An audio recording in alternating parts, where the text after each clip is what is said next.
अध्याय 2 श्लोक 66। लेकिन असंयमी व्यक्ति का अपने मन और इंद्रियों पर नियंत्रण नहीं होता, न ही उसकी बुद्धि दृढ़ होती है और न ही उसका मन भगवान के चिंतन में स्थिर हो सकता है। अपने मन को भगवान में स्थिर किए, जिसके बिना शांति संभव नहीं और शांति के बिना कोई कैसे सुखी रह सकता है। इस श्लोक में श्री कृष्ण कहते हैं कि भगवान के बिना शांति संभव नहीं। जो व्यक्ति मन और इंद्रियों को नियंत्रित करने का प्रयास नहीं करता, वह न तो भगवान का चिंतन कर सकता है और न ही उनकी दिव्य कृपा पा सकता है। दिव्य प्रेमरस का आस्वादन किए बिना सांसारिक ऐश्वर्यों और सुखों का त्याग करना संभव नहीं है और ऐसे लोग भौतिक सुखों के लिए उसी प्रकार से लालायित रहते हैं जिस प्रकार से एक मधुमक्खी के लिए मधुरस का त्याग करना असंभव होता है। एक मधुमक्खी कमल के फूल पर बैठी थी और उसका मधुरस पी रही थी। ज्यों ही सूर्यास्त होने लगा तब फूलों की पत्तियां संकुचित होने लगी, लेकिन मधुमक्खी अपनी इंद्रियों का सुख पाने के लिए इतनी आसक्त थी कि वह उड़ना नहीं चाहती थी।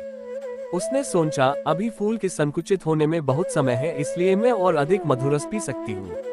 इसी प्रकार से हम भी वृद्धावस्था को देख रहे होते हैं, जो कि मृत्यु का स्पष्ट संकेत है, किंतु फिर भी हम मधुमक्खी के समान सांसारिक सुखों में मग्न रहना चाहते हैं।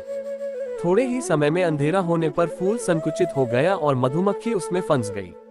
उसने सोचा, कोई बात नहीं है, रात भर फूल के भीतर रह लूंगी और कल प्रातः काल में जब पत्तियां पुनः खिलेंगी तब मैं उड़ जाऊंगी।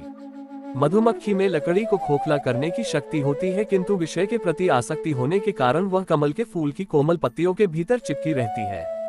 उसी समय एक हाथी आया और उसने कमल के फूल की टहनी को तोड़कर निगल लिया।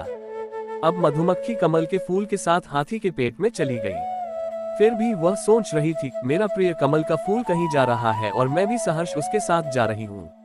इसके पश्चात वह शीघ्र ही मर गई। इस प्रकार से हम मनुष्य भी अपनी इंद्रियों को तृप्त करने में मग्न रहते हैं और संतों द्वारा भगवान की भक्ति करने के उपदेश पर ध्यान नहीं देते। अंततः काल हमें मृत्यु के रूप में ग्रस लेता है। यहाँ श्री कृष्ण कहते हैं कि जो अपनी इंद्रियों पर संयम नहीं रखते और निरंतर उनकी तृप्ति करने में लगे रहते हैं, वे माया के 3 गुणों के बंधनों में बंध जाते हैं। भौतिक इच्छाएं खुजली वाली खाज जैसी हैं, जिसमें हम जितना अधिक लिप्त होते हैं उतना ही अधिक हमारा विनाश होता है। इस प्रकार सांसारिक विषय भोगों में लिप्त रहने पर हम कैसे वास्तविक सुख पा सकते हैं।